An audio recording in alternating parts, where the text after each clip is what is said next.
America और भारत के बीच हुए हालिया व्यापार समझौते को लेकर देश में सियासी बहस तेज हो गई है। केंद्र सरकार इसे भारत के लिए बड़ी कामयाबी बता रही है, जबकि विपक्ष इसे अमेरिका के पक्ष में गया करार दे रहा है। इसी मुद्दे पर कांग्रेस सांसद राहुल गांधी और केंद्रीय मंत्री पीयूष गोयल आमने सामने आ गए हैं। पीयूष गोयल ने राहुल गांधी के बयानों पर तीखा पलटवार करते हुए कहा कि उन्हें अर्थव्यवस्था की समझ नहीं है और वे बार बार देश को गुमराह करने वाले बयान देते हैं। गोयल ने कहा कि कांग्रेस के पास झूठ और भ्रम फैलाने के अलावा कोई ठोस एजेंडा नहीं बचा है। Dear farmer brothers and sisters, Rahul Gandhi ji is a habitual liar. He has no concern for Mahabharat or the well-being of our farmers and youth.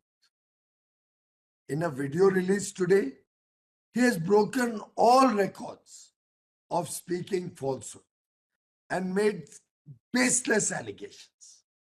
He is misleading our farmers with his fake narrative and trying to provoke our अन्नदातास। दरअसल राहुल गांधी ने दावा किया था कि अगर Bangladesh America से सूत या कपास खरीदता है तो उसे अमेरिका में कपड़ा जीरो ड्यूटी पर निर्यात करने की सुविधा मिलती है, जबकि भारत को यह फायदा नहीं मिलता। इस पर पीयूष गोयल ने साफ कहा कि भारत को भी बिल्कुल वही सुविधा मिलती है। पीयूष गोयल के मुताबिक अगर भारतीय निर्यातक संयुक्त राज्य अमेरिका से कपास या धागा खरीदकर भारत में प्रोसेस करते हैं और फिर अमेरिका को निर्यात करते हैं तो उन्हें भी जीरो ड्यूटी का लाभ मिलेगा। उन्होंने कहा कि यह कोई नई नीति नहीं है, बल्कि वर्षों से भारत की विदेश व्यापार नीति का हिस्सा रही है। पीयूष गोयल ने याद दिलाया कि कांग्रेस सरकार के समय बने विशेष आर्थिक क्षेत्र अधिनियम के तहत भी कच्चा माल बिना शुल्क आयात कर उसे प्रोसेस करके निर्यात करने की अनुमति दी गई थी। उनका कहना है कि इसी व्यवस्था से रोजगार बढ़ता है, विदेशी मुद्रा आती है और देश की आर्थिक ताकत मजबूत होती है। गोयल ने यह भी कहा कि इस समझौते से भारत की कपास उत्पादन क्षमता बढ़ेगी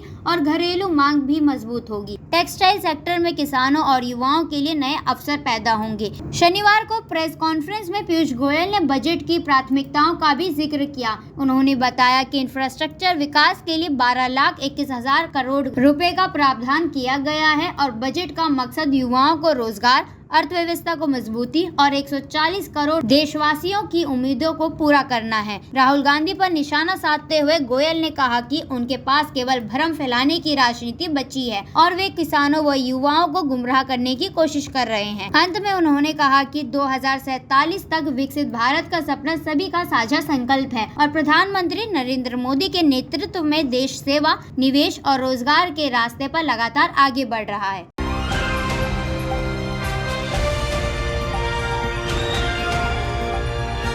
दिल्ली, हरियाणा, उत्तर प्रदेश, राजस्थान की हर खबर के साथ देखते रहिए न्यू इंडिया न्यूज नेटवर्क।